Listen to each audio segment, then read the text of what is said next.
des vastes zones du Nord Kivu, Sud Kivu, Ituri, Otuele et Bazwele.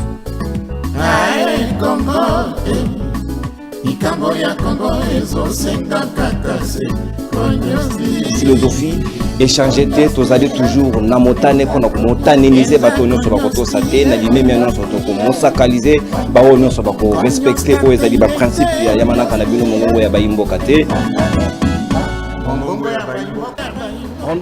Kimia bondeko pe bondeko ingela na mabota na biso banso bandeko bakongomani totombeli bino bolandi malamu pe boye malamu na Kongomani télévision surtout na émission na bino mongongo ya bayimboka bomoni cadre échangé parce que lelo exceptionnellement tozali ko tourner na studio ya Perfect Télévision et pas ya DG Peter Tchani et sika wapi média oyo où tu ko rénover d'installation na bango nde pesi biso esengo penza na cadre ya collaboration na biso tozaka nango pour notre tournée émission na biso ya mokolo ya lelo totondi botondi pe topesi longonya na ndeko Peter Tchani pona espace oyo ya pesi biso pona kobeta lisolo ya émission na biso mongongo ya bayimboka likambo ya lotili ki pesa li ko poser problème ebele penza esengeli kotala yango pour na kotala comment faut-il résoudre ces problèmes. Boyebi ba chaîne partenaire tozali ko collaborer na bango tozwami na bino pe na 96.0 Radio Liberté Uta province ya Ituri na Bunia esika wapi tozali ko émettre na bino pe longo tozali pe na Congo central na radio télé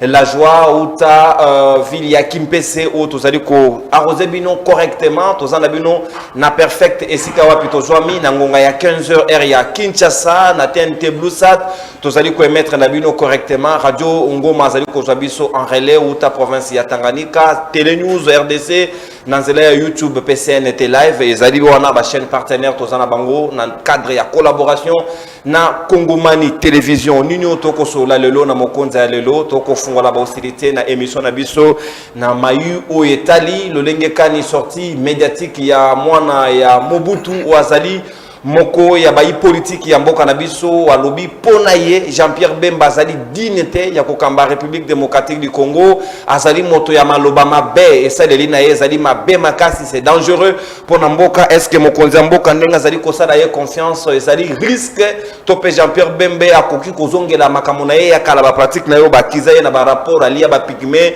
makambo ebele tout ça tokomeka kosola yango na tina ya mokonza ya mokolo ya lelo bandeko bakongomani bazali na biso na mesa toko solola na tina pe ya o etali ba fonctionnaire nde yango toko solola comme mathématique ya liboso ya yambo ya mokolo ya lelo pona nini ba fonctionnaire bazali kolela rétention des salaires o ezali na politique ya banque centrale ndeko o azali ko kamba banque centrale bato bakolela et puis ndeko ministre ya finance Doudou Fwamba Libotaï bazali pe ko acquiser na ba fonctionnaire alingi ko futa bango te les assemblées provinciales bango pe bazali ko lela na tina ya misolo na bango bazali na 7 mois d'arriéré nyonso na to ko beta lisolo na bana mboka bazwami na ngai tozali na mwana mboka Dio Panuka Ouazali moko ya bayi coordonnateur ya communication ya nouveau parti politique o ebotami na mboka na biso UJLK azali moko ya bayi indépendant pe tozali na patron ya jeunesse ya SID ya Martin Fayulu Madidi mwana mboka Yves Badioko l'homme couleur national azana biso elongo petozali na moko ya bayi bilenge pe cadre pe communicateur ya MLC ya Jean-Pierre Bemba Gombo mwana mboka Joël Mbombo na yepetoko kabola na yemesa équipe ezali au grand complet toko solo na bango masolo ya mongongo ya bayimboka ndeko Joël Mbombo toko fungola ba hostilité na ngambo na yo lelo ba fonctionnaire bazali kolela toko zongela sujet ya Jean-Pierre Bemba na deuxième tour est-ce que vous allez d'accord nanga elongo que lelo ba fonctionnaire eloko ba kolela pona ko apprécier franc congolais au détriment ya dollar et sengeli ko sacrifier bana mboka o bazali ko duka comment et sengeli ba s'en sortir ko nouer les débuts du mois est-ce que tokoki ko lobaka l'état azali méchant pe l'état azali moyini alingi ko futa bana mboka te natina ya o ezali intérêt na bango. Merci beaucoup cher Nono pour l'invitation. Na pesi félicitations na DG Peter Tiani pour na plateau. Tout le monde plateau est bien ou est vraiment kitoko. Alors na pesi merci bisika Zwami pour la musala oyasali na pesi mbote na bandeko o tozo partager na bango plateau na tongo alelo na pesi mbote na bakongomani o baza kolanda biso de partout o balanda biso na nzela ya YouTube to pesi bango pe mbote bisika bazwami. Alors pour na kozonga na sujet na mono pesi des thématiques na ngai directement na revenir à chaud par rapport na comprendre na ngina lo ba quand même que na ngai na zongi la mais heureusement au lobby voilà exactement au lobby qui est aux Ongelango na deuxième tour il y a parole. Alors pendant au cours de première thématique nabiso concernant fonctionnaire, c'est un sujet OEP et ont concerné tous qui nous concerne tous, j'allais dire. Au moni ministre nabiso ya finance tango akotaki na ministère na yakotaki na fonction a remplacer qui ministre moko pe azalaki liboso o yazalaki amesanisaki ba fonctionnaire na retard avec Yekuto ezalaki na aucune justification, il pouvait faire comme il semblait comme il voulait, comme bon lui semblait, j'allais dire.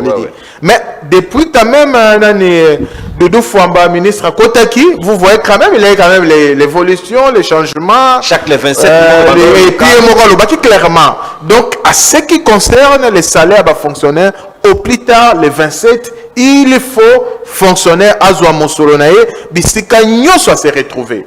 Et puis, au début, ça a été respecté. Mais, fort malheureusement, et avec les deuxièmes, avec les remaniements soumis à des, tout comme moi, quand même, qu'on remarquait, qu'on respectait les sous-paroles, n'a été par rapport à Nenga Pesaki, qui au plus tard, le 27, il faut saler fonctionner, nyoso, bisika, nyoso, azwami, azwa mbongo nae. Et il faut qu'on rappelle que salaire en soi, est à la caractère alimentaire. Parce que l'eau qu'on va te mettre c'est sacré. Parce que tant qu'on va faire fonctionner, salaire, c'est pour lui permettre à subvenir, n'est-ce pas, n'a besoin, il y a famille, à foutre à loyer, à soutenir, banane, classe, ainsi de suite. Mais le fait, il y a pour foutre, va fonctionner en retard. Parce que regardez aujourd'hui, nous sommes pratiquement les 11. Nous sommes mardi les 11 novembre déjà. Alors jusqu'à présent, pour la plupart des fonctionnaires, bazui musolo na bangote. Oh bazui jusqu'à présent, tous na armée, tous na la police, na enseignant. Mais tandis que les fonctionnaires bazui na salaire. Alors eza eloko moko o eza ko aider bangote.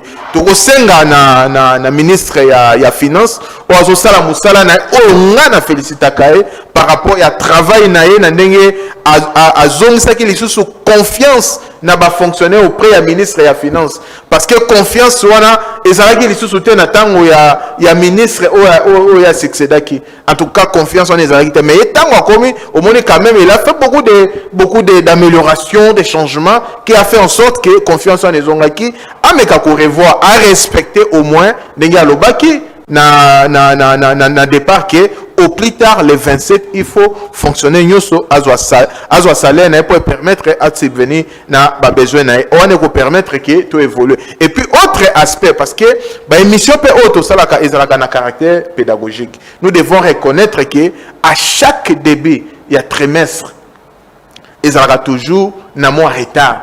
À ce qui concerne paye, il y a des fonctionnaires. Mais ce qu'on a par rapport, il y a des calculs, mais cette fois-ci quand même, et qui au-delà. Bon, l'Assemblée provinciale, et qui au-delà.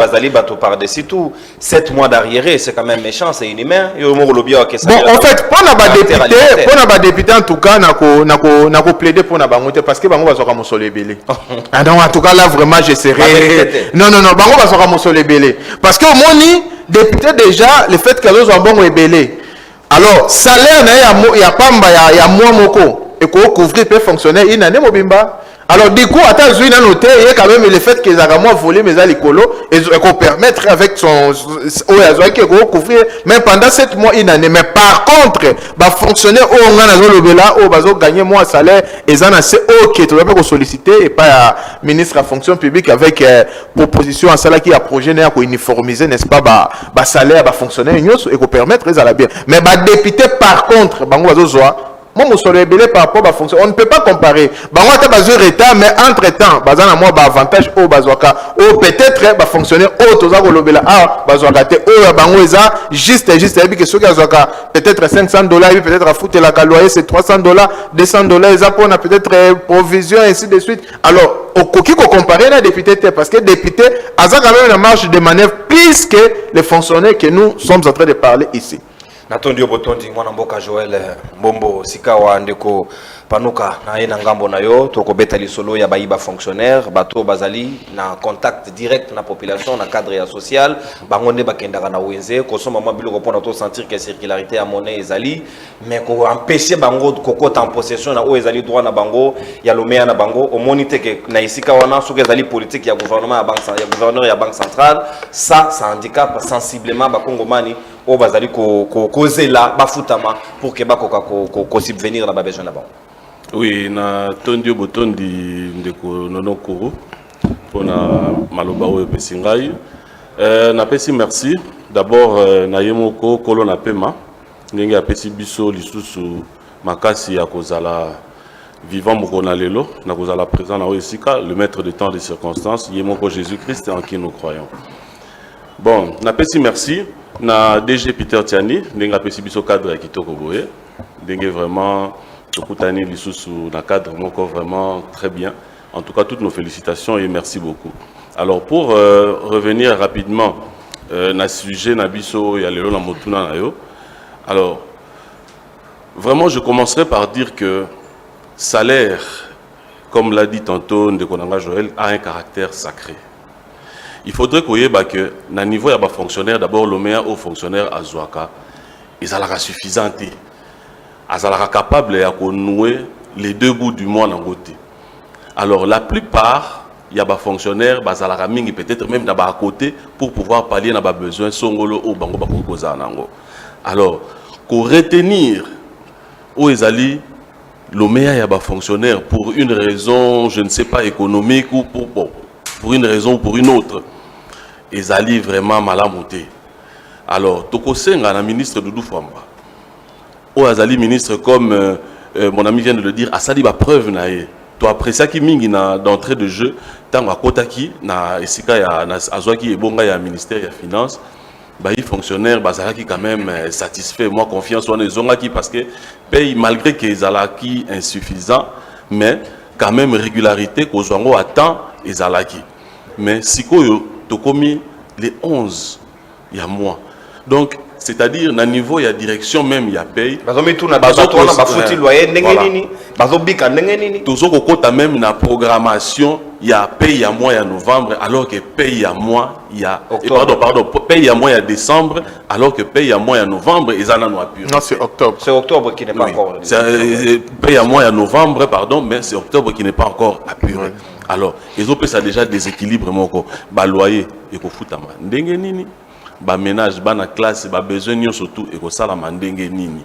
Alors ils a vraiment interessanté tout ce que senga vraiment la autorité notamment le ministre de la finance et le ministre des finances peut batunir surtout oyo bazali vraiment na niveau il y a paye ya ba fonctionnaire ba meka ko résoudre le problème oyo au plus tôt et vous allez vraiment malamu pe et ko apaiser penza ba fonctionnaire parce que tension déjà est comme vraiment mabé tension eza penza qui to côté na programmer déjà ba manifestation na mikolo ezali déjà na ba différentes nous les encourageons à manifester pour revendiquer leurs droits. Donc dans les différentes administrations tozo ka déjà ba ras-le-bol ya ba fonctionnaires ba tolé ezali déjà ko se manifester alors ezali vraiment malamu te. Alors tozo ko senga vraiment la ba autorité ba vraiment ko remédier rapidement la situation oyo ya ba fonctionnaire ya l'état de Kodou. Merci beaucoup mon amboka. Faut qu'on trouve solution parce que ba fonctionnaire ba kozela lomeya na bango et sengélité tout le monde na makambo ningezo kolekela wana ezali kitoko soki mokete mon amboka Yves Badioko. Boko bundela intérêt à peuple oui peuple obino boko loba opposition azali na nzala peuple azali na lipate peuple ayebi comment ko subvenir na ba besoin na été peuple ngo bazali ko futa yepe ndenge sengélité to koki loba te que l'état yemo ko linga programmer batu na moyibi parce que moto ba ko futa ye na tente alors qu'il y a des pressions sociales ou ezali na sima na bango ba koki ko se verser na ba parti ko ezali malamu mingete est-ce qu'à ce moment là nous pourrions dire que l'état a resenga batu sur question de morale ou pour na ko moraliser espace public du moment où yemo ko tenir ma promesse na temps o elongo banité. Merci beaucoup Ndeko Nononkuru na pesi mbote na bandeko nanga ya Kishishe ya Kiwanja ya Lubero ya Walikale ya Masisi ya Goma ya Bukavu ya Kwamut ya Maindombe ya Plateau de Bateke na pesi mbote na bandeko nanga ya la République de la Gombe na pesi mbote nanga na bandeko nanga ya Kingakati po Mabobondo, komi na Kingakati. Comité na Kingakati, na zébité, pouvoir public bazo la nini pour mettre fin à cette situation. Peut-être bazo la tangue comme on a cité de l'Union africaine, de wana ndeko Félix Tshisekedi akola mukaromona ke makamuzali solo passi que ba Congolais ba kobika passi mikolo nyonso. Mais c'est bango ba perdre espoir te. Biso baye side biso baye la muka mikolo nyonso ko bunda pour ba retrouver bosomi oyo esengeli na bango. Nayoki ndeko mbombo alobi makambo oyo awa alobi ake gauche ake droite m'a expliqué ba Congolais te boni to komi na makambo ya retard oyo ya kofuta maka na retard ya ko accumulaka ba arriéré ya ba salaire banda mi ba mois ba sanza ti lelo pour certains à 7 mois sur aucun on atra ils sont dans les mêmes difficultés on atra ko tout kolobaté donc ils sont pires que ça certains services beaucoup na ekoma ki ba futara ba tundambu susu ba futara ba moté on ne sait pas sur quelle base oyo ba salarango. Il faut dire aux Congolais la vérité de Kombombo.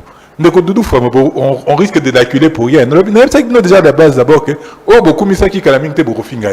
Nous avons Nicolas Kazedi. Beaucoup de Nicolas Kazedi Bandeli. Les locaux Mofinga Nicolas Kazedi. Aux autres, quand on a communauté, on a les cas qui liboso. Car si nous avons noté, on a les cas qui liboso, Abanaï Kosala arriéré à salaire, Mikolo, de nous former tous qui n'est Nanzela Moko. Parce que le problème ne se situe pas à son niveau. Donc, ils ont ADN à union sacrée. C'est ça le problème. Le problème est ça en termes de politique publique où on Moko Basali choix.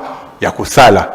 Pour faire plaisir dans des Félix Tshisekedi, même les sur la banque centrale, il y a l'équipe d'union, c'est le gouverneur, sur les canaux mayele, à ça la aventure sur la question à toutes les chances. Aventure peut-être c'est trop dur de dire ainsi, mais la réalité est que choix au Yassali, ce sont certes des choix à gestion au Moutaoki ko sala, mais il faut que l'environnement autour de l'environnement. Il y a ça des choix à quoi apprécier franc congolais, mais appréciation à franc congolais n'est politique n'est basée sur insufflaka misolo, notamment les dollars américains, en se basant sur ma réserve d'échange. Kalamingita en début de semaine, j'ai appris qu'à insufflaka qui sous 50 millions de dollars pour au besoin qui s'ouvre na ba réserve d'échange. On est d'accord qu'il faut apprécier les francs congolais. On est d'accord que Babilo il faut Salema, mais il faut maintenir l'équilibre entre masse monétaire et francs congolais en circulation ou qu'on permettre ba Congolais effectivement qu'on assumer. D'injection en injection. Mais c'est ça le faut une autre politique pour soutenir cette stratégie pour que ça tienne. Il faut normalement une autre politique et la politique la plus adaptée, ils allient la politique à production locale. Il faut que Misoloana ou Ndeko Wameso Kiko Sali la pour côté ça dans l'économie réelle, il faut outa dans l'économie réelle. Donc on a une économie réelle et qui réinjecte dans cette économie réelle. Mais ce qui a fait de l'ICA réserve de change d'habilité, il y a 7 milliards. Et puis Bango peut peut-être que ça a 7 milliards mais musique toi ou ya awana budget. Bango va ça ce budget ça qui combien? Budget à qui 18 milliards. Tant que vous dites, il y a ceux qui 6 ou 9 milliards. Combien 9 milliards. Bon, donc, pendant tout ce temps, ils nous ont menti que le budget d'Aki, il y a 18 milliards. Donc, les gens peuvent avoir fait des politiques publiques dans le ministère, dans la direction, en fonction à 18 milliards, alors que la réalité est à Aki de 9 milliards. Tu sais, peut-être ceux qui ont réserve d'échange, ils ont seulement 7 milliards de bases là-bas. Mais le fait est que, qu'est-ce qui va se passer? Vous avez une grosse catastrophe. Il faut bien qu'on apprécie le franc congolais. Mais l'appréciation à franc congolais, il faut que ça soit appliqué dans les corollaires. Franc congolais a bien de consommation. Ils ont des lipa, ils ont des kwanga, ils ont des... Ce qui franc congolais est s'améliorer, il faut corollaire, du moins le taux de change, il faut corollaire sur tous les autres biens. Est-ce que Maï Kitital? Maï Kitital. Est-ce que transport en commun Kitital? Transport en commun Kitital. Est-ce que l'IP Kitital? l'IP Kitital. Mais on se demande alors, appréciation à franc congolais, impact à la limite, ça a un impact sur les prix de produits pétroliers, notamment les carburants, l'essence et le mazout. Mais encore que, il faut qu'on soit prudent. Et même à Bisso Lobby à payer, manque à gagner BLT. Parce que Kuna, en termes de gestion, il y a prix, il y a produits pétroliers, bazarana système, il y a manque à gagner. Subvention. Voilà, une partie de la subvention, notamment, c'est pour prendre en charge différence à taux d'échange. Mais bon, quelque peu qu'on a injecté, moi, Misolo Missoussou, pour couvrir ces gars pour Bassel. Donc, la réalité est que la situation des Congolais est extrêmement difficile sur tous les secteurs et les domaines de la vie publique. Mais le plus dramatique qui est Aïwapi, fonctionnaire de l'État le plus important, enseignant, Nabasoda, basera combien? $200. C'est quoi le bisangai? Yo, on doit dire mon misolo muke. Bah, personne régulièrement, régulièrement, bah repère ça, bah maintenant qui bah freiner dans 2 mois, bah fouti 1 mois, bah freiner 1 mois, bah fouti bino 2 mois ou les kaki et ainsi de suite. Les lots bah accumuler, bah arriérer des salaires, mais bah ça va fonctionner dans la conditionnel. Mais non comme c'est ça la réalité où tu dois revivre. C'est ça la réalité des Congolais. C'est ça la réalité des fonctionnaires où bah dit kaka mikolo nyoso tout ça kana ba moi wande ko na biso mbombo ko yipsa biso teke oh bah comme toujours beza il y a le kuta. Et moi je les invite, il faut pas manifester. Bon refond d'akima boye pour nani. Pendant qu'il y en a d'autres qui touchent 50 000, 100 000, Jean-Pierre Mbemba aura combien? Il y a vice-premier ministre. C'est sûrement dans les 100 000 $. Il y a M. Loana. Oui, encore 100 000 $. C'est faux. Jean-Pierre Mbemba aura combien? Vice-premier ministre. Il y a pas dans catégorie. On a besoin de et belé au les lotés. Je vais te rencontrer. Oui, il y a des rencontres pas. Il y a des sabbats congolais. Jean-Pierre Mbemba, à Foutamaka. Combien? Comme ça, tu vas comparer. N'a pas fonctionnaire public Moussoussou. La réalité, c'est ça, et la réalité est extrêmement dramatique pour la population congolaise et particulièrement pour les fonctionnaires. Maintenant, si on va fonctionner à PET, l'économie risque de ne pas tourner. Pour voir foutre à loyer, il faut passer il faut faire tourner l'économie. Donc on est dans un cercle vicieux et ça, ce n'est pas encore le plus grave. Le plus grave, c'est que budget à l'État, il y a exercice prochain, c'est là qu'il y a avec un taux de 2800 $ américains. Parce que budget n'a plus sur $, dollars. Moutoua Kosaote ou Bassa a bien affronté. Bassa on a $, on va convertir en francs congolais. Si quand on va la prévision budgétaire n'a bango, taux à $ 2800. Ce qui est budget, je donne un exemple assez banal, les qui à $100. Babalousia on a francs congolais, c'est combien? 280 000 francs. Si on va mettre sur la kit ici, francs congolais. Automatiquement, cela doit avoir l'impact. Automatiquement, le budget aussi va faire quoi? Va souffrir. Parce que parce que notre économie est essentiellement alimentée par les miniers. Miniers battent $40. Ceux qui battent $1 million, il fallait pas foutre, mais impôt na bango en francs congolais. Quand ils convertissent en 2800, budget est à moi, impôt est à moi hauteur. Donc ce qu'on va convertir en 2200. Un peu comme dans mon moteur. Donc l'État va manquer effectivement de l'argent pour subvenir à ses propres besoins. C'est quoi le mécanisme de Barossa là? Moi, je suis place à ma Bézac. Bandi déjà. Le ministre d'abord, vice-premier ministre d'abord, il y a intérieur. À Salinini a créé taxe sur la sécurité. Est-ce que Ram Balongolong? Voilà. On a un système où il y a prélèvement, peut-être sur le coût des billets d'avion, sur les carburants, il y a avion, et ainsi de suite, comme ça, mais ils vont continuer de ponctuer. Donc, Basali, go pass bis. Pour la COP Nabango. Est-ce que ça va l'initiative à Bemba? Parce que c'est son secteur quand même, les choses. Non, là, l'initiative, il y a vice-premier ministre. Il y a déjà même à Lingambongo, c'était de l'arnaque. C'est aussi de l'arnaque pour préparer les Congolais à Roïbabiso Misolo. Est-ce que vous avez dit que Gopass wana Mama Souminwa, alors qu'Alingé Tchalouba qui fait ça en 2025, Mama Souminwa a fait 2 ans à Ophélie. Mais il côté maintenant, si peut-être 2 ans au Yachana, peut-être il y a place. C'est ça le problème. Donc, les politiques publiques de manière générale au Bazosala et sont en difficulté et les corollaires d'Ango pour que retrouver un certain équilibre dans la finance publique et à l'État, ils vont créer des taxes et des impôts supportés encore par les Congolais. Merci beaucoup, Mwanamboka Yves Badioko. Mwanamboka Joël Mbombo. Sika toko le Kambaramoko, on a deuxième thématique. Nabiso Mokonza Mokolo Alelo. Au la recadrage, oui, mais en attendant, au Rozongela Oizali essentiel. Nanenge Tozali ko évoluer. Natina Yamanaka Nabiso. Mwanamboka Mbombo. Sika wa etali mingi bino MLC. Ndeko Jean-Pierre Bemba. Moto Azoko Loba. Ezali moto yo. Bazana ba lien apparenté na ye. Alobi Azali même beau-frère na ye. Na cadre wana. Jean-Pierre Bemba Azali dignité ya kokamba mboko oyo bandakala zanga mobutu nda kopesa ba révélation na bi ataka na balangage ya mabe, il est insolent, ataka méchant, il n'est pas bon, donc il y a même un risque nengaza autour ya mokonza mboka ya ko faire prendre certaines décisions du reste des attitudes belliqueuses oyo kokiko mabiso na bitumbo ya mabe. Est-ce que vous ne pensez pas que témoignage ya zanga vos considérations aux autres des Congolais parce qu'il y a Yebi Bemba Malamu? Non, je sais que... Vous avez 8 minutes, n'a recadré directement mon frère que j'aime bien. Yves, après, il a directement la question opposée. Kende a chaud directement parce que je sais que mon frère, il est de l'opposition. L'opposition, ils aiment trop les mensonges. Ils ont modus operandi à l'opposition en Bouranabiso. Raison pour laquelle, si vous voyez sur le terrain, Baza inexistant. Mais Baza plus là, au lieu de faire une opposition constructive, mais ils sont là seulement pour détruire et puis faire les mensonges. Alors, Binabiso Abouki Lokuta, par rapport à budget, nous le savons très bien. Par rapport à ce qui concerne les budgets, il y a aussi l'appui extérieur et intérieur. Oyaza Golobawana. Muzito c'est basé au biso to récolte à un niveau intérieur, mais après extérieur par rapport à budget la biso c'est déjà le premier mensonge au alobeli par rapport à budget. Donc alobi na biso onatra ezana 7 mois ya arriéré salaire ya salaire, c'est faux et archi faux. Sous Kabila on a très arrêté à peu près une affaire il y a 3 ou 4 ans il y a arriéré nos salaire, mais sous Fatine pour le moment au moins même relance on a trop par rapport à Amazon ils ont en contradiction sur le terrain. Aujourd'hui on a très arrêté même pas na trait on vient de relancer mais pour la aujourd'hui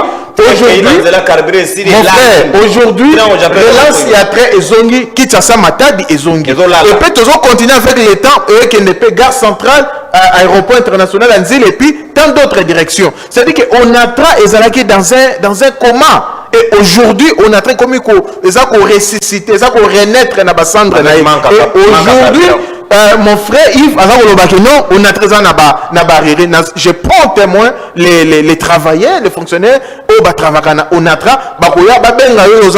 aux journalistes pour le moment, aux journalistes du moment, ok, émission partout. Je pense que partir il y a mon frère Yves pour contredire propos au lobby sur Onatra. Alors bien la vision les sous non biloko zo kitate, mais c'est faux et archi faux. Mon frère Yves atambola kana voiture, il se rend compte que pour le moment s'il part dans une station il y a une diminution, il y a carburant. Et puis non seulement ça, il faut aller même dans des produits de première nécessité, des produits de base. Aujourd'hui la riz à 25 kilos. Avant, ça se vendait ça se négociait entre 70 et 75 000. Mais aujourd'hui, dans le marché, un peu partout, ils ont à 50 000 à 55 000. Ce que c'est moule et consomme. Donc, de manière générale, produit à première nécessité. Et ça, il y a Kokita Makasi. Panier de ménagères, maman, et ça, pour le moment, ils ont quand même fort. Alors, aujourd'hui, Yves, le rôle à la ligne, à opposition, aux non constructive, à ça, critique. Alors, mais ils ont quitté. Non, mais, tant on a émission par rapport, il y a l'osso. L'osso, c'est un kita. Lipa, tu as la publicité, mais il y a map quitté. Map, moi, 500 francs, aujourd'hui, c'est à 400 francs. Si on a bien, combo. Avec baisse à grammage. Non, pas quitté. Oui. Non, Yves, Aïbisanga qui quitté, 500 francs. Aujourd'hui, ça se vend partout dans la cité à 400 francs. Alors, et ce qui m'a salé, tu l'as que pour le moment, le gouvernement a salé mieux sur quoi ça. Non, il y a des défis à relever, mais au moins, nous devons reconnaître avec l'arrivée aux tandem, il y a Doudou Fouamba, aux Ouame Sona BCC, et puis aux Mouzito, au moins quand même, politique monétaire, politique budgétaire et balané. Tu vois, vous voyez quand même l'évolution et puis là comme Kokita. Alors bien abisso que non, Jean-Pierre Bemba a touché à bon plus que les députés. C'est faux et archi faux. Ministre déjà Azana salaire ou Eza nassé à député. C'est clair. Eza nassé, mais je te dis qu'il touche moins que les députés nationaux. Pour votre information, sur au chat prochainement, je vais fournir les documents pour voir pour se rendre compte que Azana salaire c'est. Ils directement la deuxième question, je respecte beaucoup le fils du roi d'Isaïe. Alors, papa Nabiso Mobutu, histoire, ya makasi ya mboka Nabiso. Tu as une sortie médiatique. Mais moi, je pense que Yonde au sali peut-être au sali au-delà, au-delà même il y a le baki. Donc, vous avez fait, je vais dire qu'il y a une mauvaise interprétation. Il y a interview naï.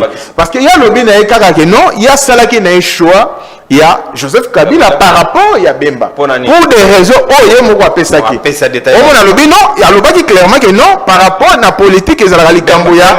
Non, écoutez, laissez-moi quand même m'argumenter là-dessus. Il y a posé la question, si quelqu'un attend quand même pour peuple balandabiso partout balandabiso. Alors bien nabiso clairement le que non à ce qui concerne la politique, ils ont un problème il y a bokilote, ils ont un problème il y a beau-frère, ils ont un problème il y a vision. Et à ce temps-là, vision naie et banay ko balanate na Jean-Pierre Bemba, raison pour laquelle Aponaki il a opté pour Bemba des discours belliqueux. Non.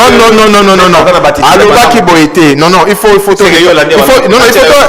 rétablir vérité. J'aurais souhaité que tu as vidéo te projeter après te commenter. Mais ce qu'on l'a dit, n'a pas défendre été, n'a pas wapi na ozongela après. Donc alobi na non à cela qui choix, il y a Joseph Kabila pour na ba raison na il y a vision na. Alors par contre par rapport à ba discours alobi na bato entourage, il y a président Bemba à l'époque, à c'était même José Makila, que discours na bango ezaki ko favoriser cohésion té unité ainsi de suite. Bon, mais moi je pense que pour nous tous à la claire par rapport à vie à évolution et à temps.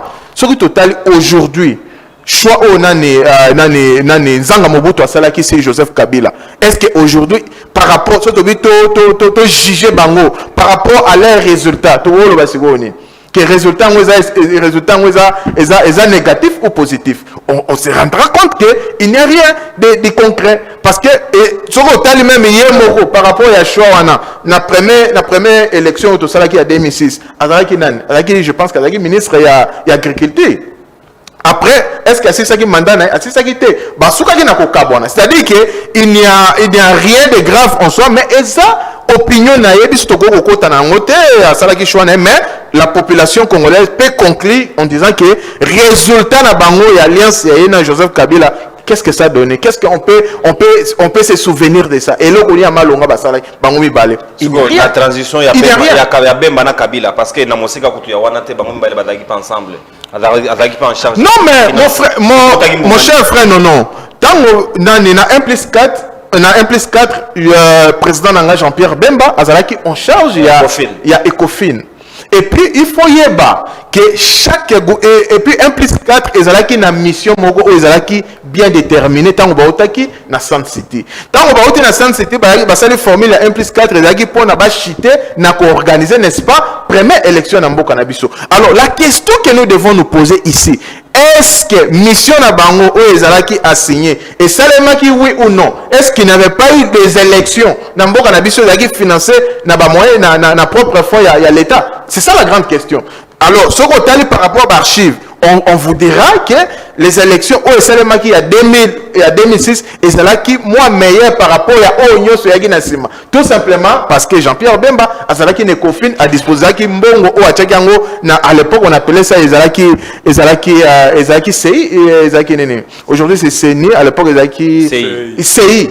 On a disposé qui va moyen en temps réel on permettait qu'il y ait une élection et ça les mecs qui se déroule bien que résultat jusqu'à présent au contexte résultat on est là qui triqué et ça qui résultat on est là qui reflété irne. Mais au moins à ce qui concerne l'organisation préparative tout ce qui va avec et ça qui bien organisé et ça qui bien organisé et ça qui est une journée. Résultat, c'est la raison pour laquelle en termes d'organisation, ça a été très bien organisé. Sauf les bémols, il y a des problèmes, il y a résultat. Résultat, il y a des reflété vérité. Alors, par rapport à la mission, organisé sous Bembappé, dans 7 jours. Mais résultats n'ont pas bandimi. Comment vous voyez? Non, mais il faut nous parlons de l'histoire. À ce qui concerne le Canada 2023, il y avait beaucoup de contraintes.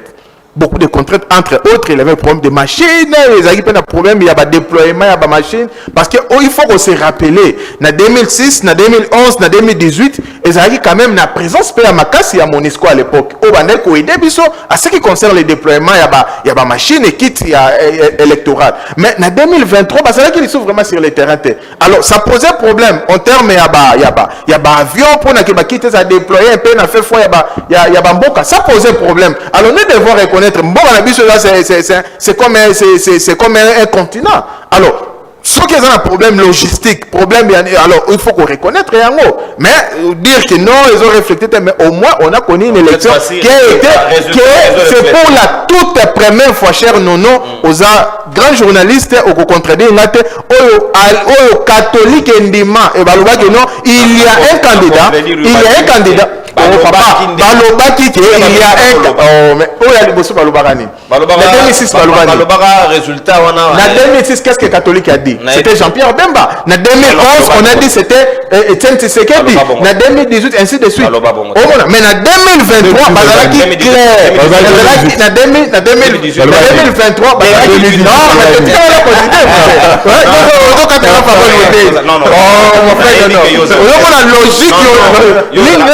Non, si on a vu parole, nous avons attendu pour ça. Alors lui, il parle calmement, mon frère. Il ne faut pas te victimiser. Soyez calme. Vous êtes correct. 2006, tu as une logique où le lobby est catholique et le bac. 2006, le lobby Bemba. 2011, le lobby est Etienne Tshisekedi.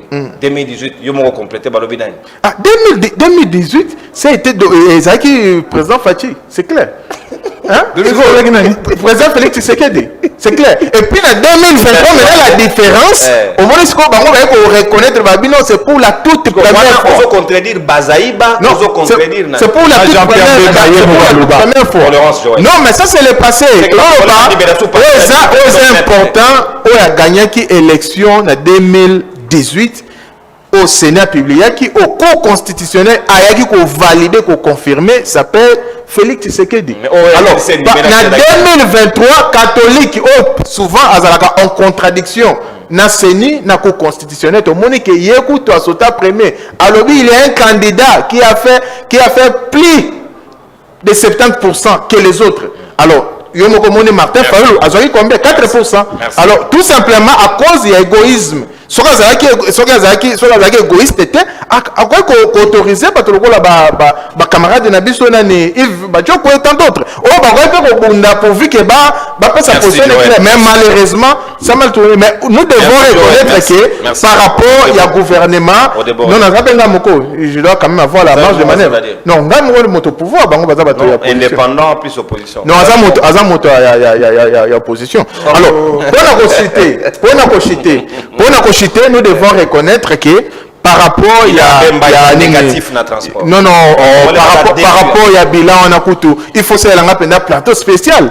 Mais on a par rapport il y a bilan, il y a Jean-Pierre par rapport il y a permis de conduire aujourd'hui, il peut aller maintenant avec les permis à qui on même l'aéroport par autant bon partout. C'est permis aux internationaux. Aujourd'hui on a relancé maintenant les trains. Yo avant il y avait pour nous qui ne matin mais aujourd'hui tu as les trains aux ana wifi na kati aux climatisé, restauration. Est-ce que tu es informé que train là les pour non mais c'est un problème logistique. Au moins les problèmes internes. Je pense que DG Lukusa a communiqué là-dessus. Il y a des problèmes il y a vol, va connaître vol, il y a carburant. Souvent, ça la voyage voyage il faut les à la plein. Alors malheureusement cette fois-ci, il la moitié à carburant. Et puis c'est peut-être faute il y a contrôle. Mais ça là qui est problème on a mais à présenter excuse naïe. Moi je ne travaille pas le natra mais au moins il a communiqué là-dessus. Ce que à reconnaître il faut quand même tolérer. Il a reconnu que non, il avait une erreur, au moins prochainement va améliorer. Nous croyons que prochainement ça va s'améliorer. Merci beaucoup mon Mboka. Voilà ici ba Congo man na ba condition ya passe. Bazo yiba carburant, bazo présenter excuse pour na moyibi ya carburant. Comment on peut accepter ça? Est-ce que sommes-nous sérieux ou pas? Mwana Mboka Jo Panuku toko kende maleme na suka manaka na biso na deuxième tour na biso ezali kambo ya Jean-Pierre Bemba yoza kongomano ko bika na biso longo awa au-delà ya ba propos ya mwana Mobutu ndeko zanga yo pozali moko ya ba citoyen o ko transport o ko mona secteur o Jean-Pierre Bemba ko gérer na ndenga gérer qui défense est-ce que nyonso ba décrire comme tableau ba présenter vis-à-vis na ye au kanisi ke ba koselier ou bazali moto au Congo avant na tina na été parce que ba bazali indigne. Merci Ndekonono. Nakobana nakoloba bon attaquer là de ya opposition mais bon on dit mina no poto leka te nandimi Toweli Satan ndimaka.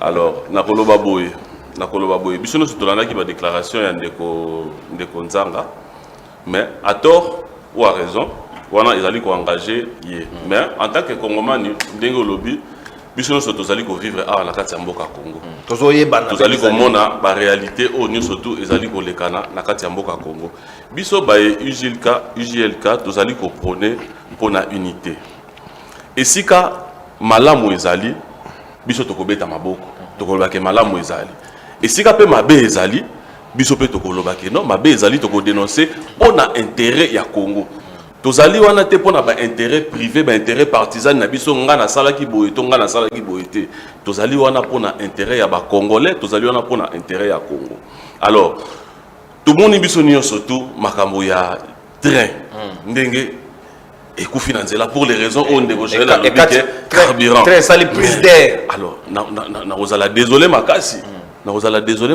train oyo ezali ko sala première na kobenga traversée na yango inaugural na yango eya ekufa pona problème ya carburant na ebité ba jojaki carburant ngo te na kati na ebité problème technique yango carburant fuite ezalaki na ebité pour que tout le monde a la surprise et lelo na plateau bolobake ezalaki problème que bayibaki carburant nani ayibaki carburant bokangaki mutonga ayibaki carburant bolakisi biso yete tomoni ye na noté jusque là alors ce qui est loko ezali malamu tokobeta maboko tolobiki ezali malamu ba effort ezali ko se déployer de part et d'autre d'accord mais ezali insuffisant pour na ba Congomani lelo kolobaki tokokende voyage yango lelo mais soki na lobi lelo na kende voyage na kozwa train yango wapi na kofuta yango motu ya boni banité bemba kaka moko atinda Non mais cette question était réglée.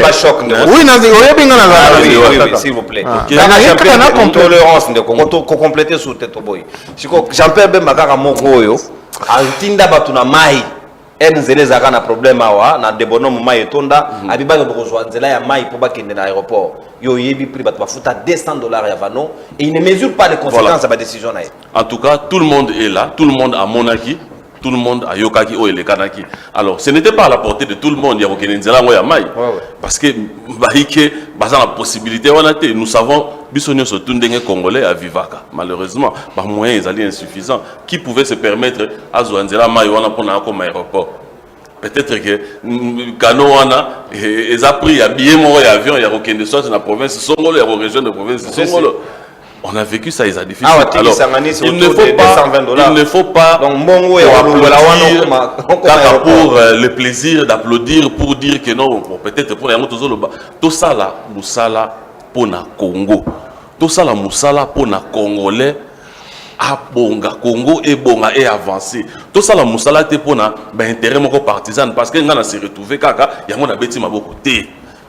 Il faut tout y aller impartial na kati ya likam. OK? Alors, tout le monde a qui biso surtout tout le monde a tiré lobby sur notre gestion, il y a VPM Jean-Pierre Bemba na domaine il y a transport. Alors, je ne sais pas quel est le Congolais ou à quoi Kolobalelo qui a totalement satisfait. Na évité azali tant sous à part de Joël. Non mais il y a les faits sont là, les faits sont sacrés. Je pense que nous avons des éléments. Vous avez eu autant de temps de parler, mais les faits là, vous ne les avez pas énoncés, ces faits là. Les éléments sont là, à permettre. On ne sait pas circuler dans la ville de Kinshasa. Tout le monde a transporté. Ah mais là il y a une confusion. Là il y a une confusion. Ça relève du ministre provincial à transport. Les barèmes là, les barèmes ça ne.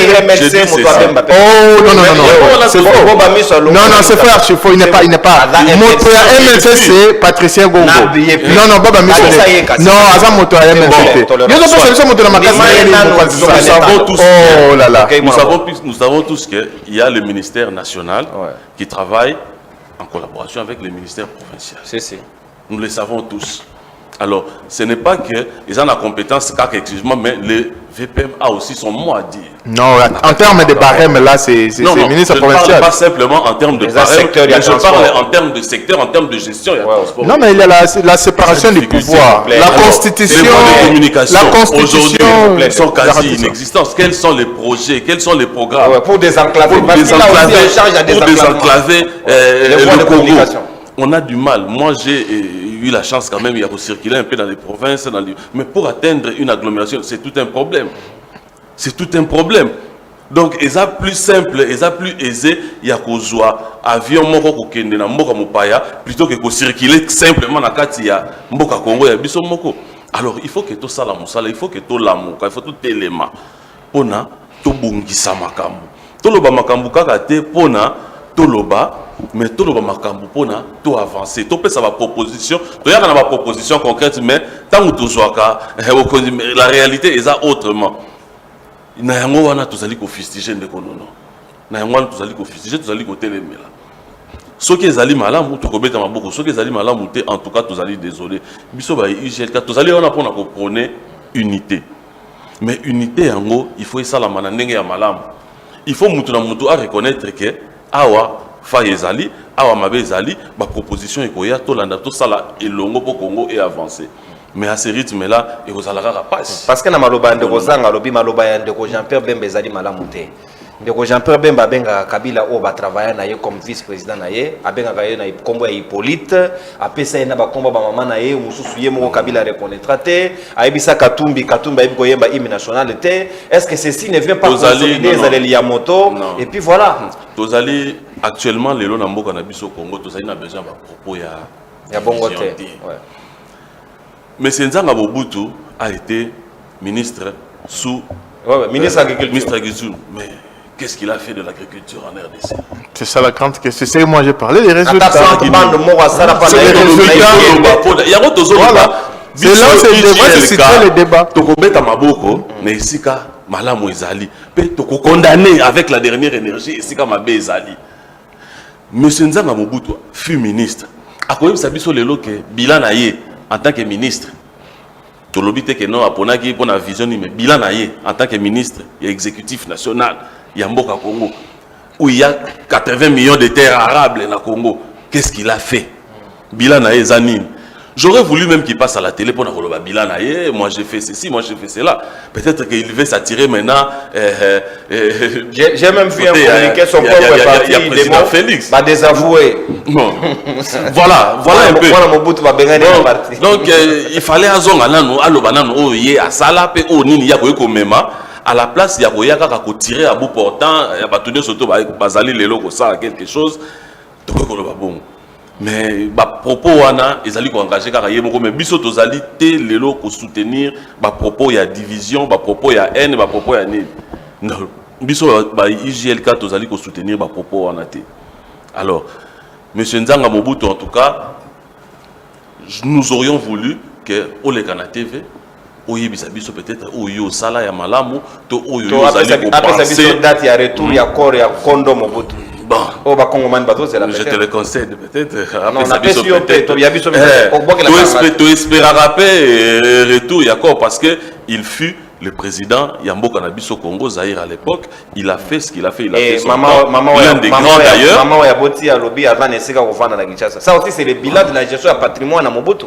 Est-ce que là aussi peut nous expliquer comment Bakozang est il y a un tozokamwa soki ba propos wana ebimi na monoko maman bon toyebi ke lelo mboka oyo ezalaki si je puis dire ya bango mais soki ye lelo ko lobake azange esika ya kovanda esika ya kolala bon tokokama makasi rabi bato MLC ba vandalisant ndako na bango ya Guado bazana image bien te ya Jean-Pierre. Oh c'est faux c'est faux soki to lobi to kende na ba frustration bongo tokotonga mboka te tokobongisa te. Merci beaucoup. Souci na biso ezali nini to bongisa to kende liboso to avancer. Mais est-ce que yo sepela mutabe bisinda kuna bino sekana mais na kosepela na ete muta bebisi ndako mais encore ndako ngo ezala yo ndako ngo bon ndako wapi ndako Guado est bien ndako Guado ba pillé écoute tant ça a été pillé tant au départ avec l'entrée de la fidèle ça a été pillé vandalisé un peu partout non la rébellion venait après On a pris quelques-uns. non ça a été déjà vandalisé voilà merci ben en gros tozali ko prôner unité merci tozali vraiment ko prôner unité na kati ya mboka na biso Congo tolongola nanu ba divergence nyonso tout totala esika nini tokoki kosangisa mayele na biso pour que makambo échanger ba domaine ebele ezali notamment au tozalaki nango ya ba fonctionnaire il y a tellement de secteurs qui souffrent au Congo que nous n'avons pas le temps ya kokendaka na ba futilité to na kobetaka ba jalelo na bisika oyo esengelité. Merci. En tout cas, Antonio Botondi. Mon amboka Yves Badioko Sikawa Maloba Omboka Wayo, Olandi débat au Nengezali les uns des autres, Bangono Suba équatorien, du reste ba Congomani en général, Batali Kondongwana, Bako Bundana, même si la nationalité Batmusu peut opposer problème, là n'est pas le débat du jour, mais au Koki au moins qu'on consolider où ezali ba propos ya Ndegozanga vis-à-vis à ma déclaration ya Bemba depuis Kazana Post Wana ba Congolais Mutsus ba mono dirait à pour naka division et non l'unité. Merci beaucoup Ndeko Nono pour na motuna na robandana nous na Ndeko nanga ya IJLK na rotangela ya Apocalypse 3:16. Ainsi parce que tu es tiède et que tu n'es ni froid ni bouillant, je te vomirai de ma bouche. Même la Bible est lobby amour, il faut aux ala esika. Makamuto aux ala côté côté, sinon aux ala vomi. On a dit moi conseil biblique pour dans des commissions à IJLK. Dès qu'on a vu ça, Mbobo. Naïbiso non natra kuna izana batumusu bafutama te. Naïbité principe ni ça la. C'est faux. Mais oh. C'est faux. Babenga non. Il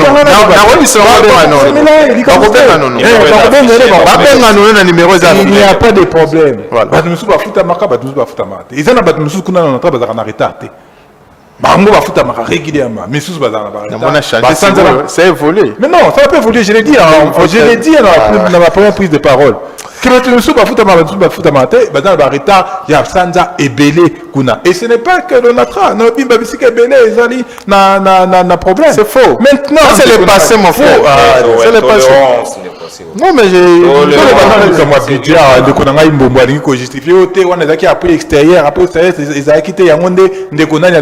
9 milliards. Non, bon, budget ça combien cassé? Yom to ebina après extérieur. Budget pour le moment, il y a 20.3. Pour 2026, vous savez que appui budgétaire extérieur et l'équina capacité de mobilisation. Non, mais là il parlait. Mais non.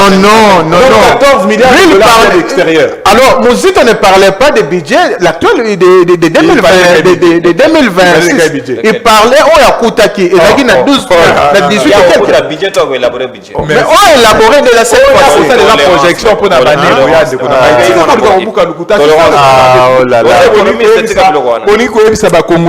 vérité dans il y a un problème. Nous avons un problème. Vous avez monté sur le budget. Il y a un monde de la situation. Vous faites des politiques publiques. Oyo, Ezo, Simbate. Il y a dollars, il y a taux d'échange. Oyo, Zokumita. C'est vrai qu'il y a certaines parties au Baza payées peut-être en fonds congolais. Au Baza, il y a moins avantage. Les fonctionnaires. Les fonctionnaires Baza, 700 000. Si je ne m'abuse. Le chiffre, il y a des conabus sur le ministère, il y a fonction publique. 700 000. Ce que vous agents de l'État, nous sommes peut-être beaucoup de 800, 900 000. Bon, ce que l'autre partie de la population, on va payer en dollars américains. Situation la banque zanine. Parce que sur chaque 100 dollars américains, on doit perdre 60 000 francs. Est-ce que le pouvoir d'achat congolais commence à s'effriter? Et cette partie-là représente certainement la partie la plus importante parmi les salariés. Qu'est-ce que vous faites pour Nabango? Au monde des États-Unis, Trump a joué la mesure sur les plans douaniers. À celle mesure, et puis c'est la répercussion dans Katiamboka, à l'Obini, on repère à tous les Américains $2,000. Du moins, les salaires moyens et les bas salaires. $2,000 au bac, c'est la banque. Si qu'on bino, Congolais, ils vont perdre pouvoir d'achat na bango. Ils vont payer en dollars. pas par leur faute, pas par leur volonté. Du coup, là, il y a responsabilité à l'État Yabino. Qu'est-ce que vous faites pour ces Congolais-là? Parce qu'ils ont perdu une grande partie à pouvoir d'achat à Bango. Au Conseil d'Abango, de l'autre côté, vous allez vous contenter simplement des fonctionnaires. Et ça ne constitue pas l'essentiel. Il y a tout haut, vous allez payer. Donc, vous voyez que, bon, ça, Makambo, juste pour de la cosmétique. Cosmétique, Arbochewana, et Bino, Bomunyango, Kizali, et le bien. C'est ça le problème de notre République. C'est qu'on accorde la parole même à des gens qui ne devaient pas avoir la parole. Nzanga ne devrait pas avoir le courage de Jean-Pierre Mbemba d'abord, il fallait même pas qu'il ait la courage. Ah bon, bah Congolais, oh là là, oh là là. On accuse même d'avoir mangé des pigments. On a évité ce que ça a solo. Mais Moutouana, on lui accorde la parole. Bah, PCP Moussala, pas de la ministère publique. On a pas de Balobaka. Na mona coup de caricature, moi, Jean-Pierre Mbalobi, cimetière, il y a pas pigmé, il y a moi. Donc, c'est ce qu'on accuse. Mais n'a pas qu'à cimetière, il y a pas pigmé. Ne Balobi, pas moi. Il y a une caricature et ça est minengwana. Donc, lui, on lui donne la parole et on lui donne même un poste. Tous les Moutounet, c'est Zanga, Mobutu. Le mot là est comme moi, Mobutu. Qu'est-ce qui reste? Il représente quoi pour la République? Même l'héritage de son père. Papa n'a pas dictateur, c'est pas, mais il avait une partie de l'héritage en Euro fédéré Congolais. Même ça, il est incapable de continuer de pérenniser l'héritage de Tatané. Et aujourd'hui, il va venir nous dire des histoires, on va l'entendre ou on ne doit pas l'entendre. Mais bon, ça du reste, c'est ce qu'il dit de Jean-Pierre Mbemba de Koutate, il est bien goûté. C'est faux. Il s'en bien bien bas. C'est faux. C'est égoïste. Vous les gens de l'ECD, s'il vous plaît. vous traitez Jean-Pierre Mbemba d'égoïste. Égoïste. En tout cas, c'est compliqué. Les gens de l'ECD, S'il vous plaît. quelqu'un qui vous a façonné, celui qui vous a façonné, il vous a façonné, il a façonné Martin Fayoulou. Celui qui a fabriqué, façonné Martin Fayoulou. Est-ce qu'avant Martin Fayoulou était connu? Joël, pour le conseil de Mosaka, Malem Bendeko. Il faut pas. Non, mais parce que c'est qu'il dit là, c'est pour Congolais, pas aussi les camarades Mazoloba.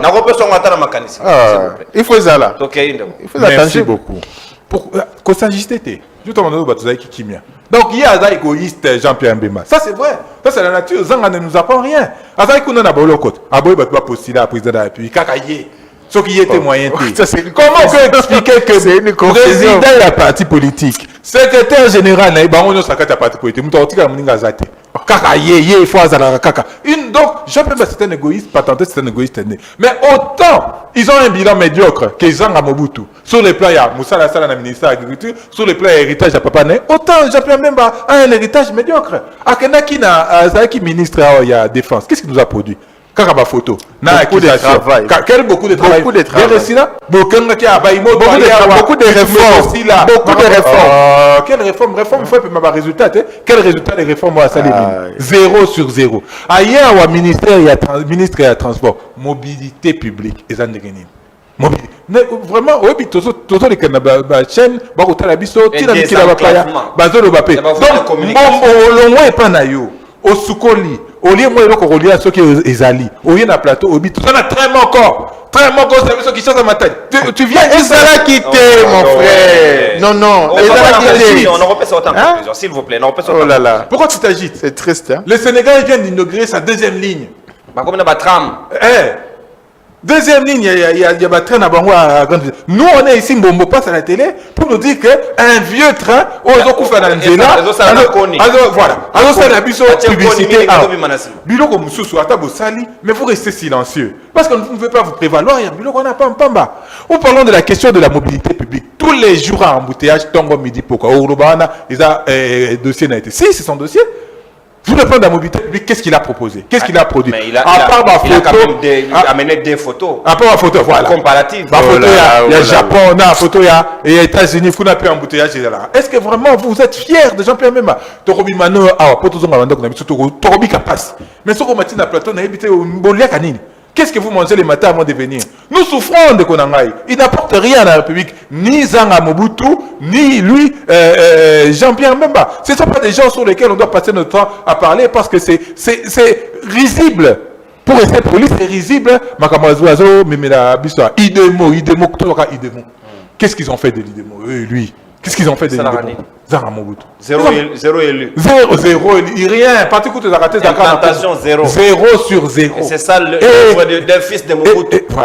Donc, il y a des gens qui ne devraient plus prendre parole en public. Mais parce que nous sommes dans un pays où ils ont dit totalement caxé, totalement désarticulé, les gens prennent une position. Mais est-ce que tu as craint pour la représentation équateur, c'est un enfant gâté, Zanga. Attends, comme c'est un enfant gâté, qu'est-ce qu'il va apporter? Rien. Et encore que même représentativité, il y a Jean-Pierre Mbemba, ils ont soutenu Nakala. Aujourd'hui, il y a des acteurs aussi qui se développent par-ci, par-là et qui lui font de l'ombrage, sans parler du président élu du commandant du peuple, Martin Fayoulou. Oh là là. Mais sois tranquille. Il représente quoi? Mais sois tranquille. Il représente quoi? Sois tranquille dès qu'on a d'abord, qu'on se contredire, il représente quoi? Il représente. Sauf à partir de Jean-Pierre Mbemba na TV. Alors, que Kuna, Félix Tshisekedi a joué en 2018. Yo, lelo, au comment contredire. Sauf à partir de notre sous-secrétaire général, on ne peut jamais accepter la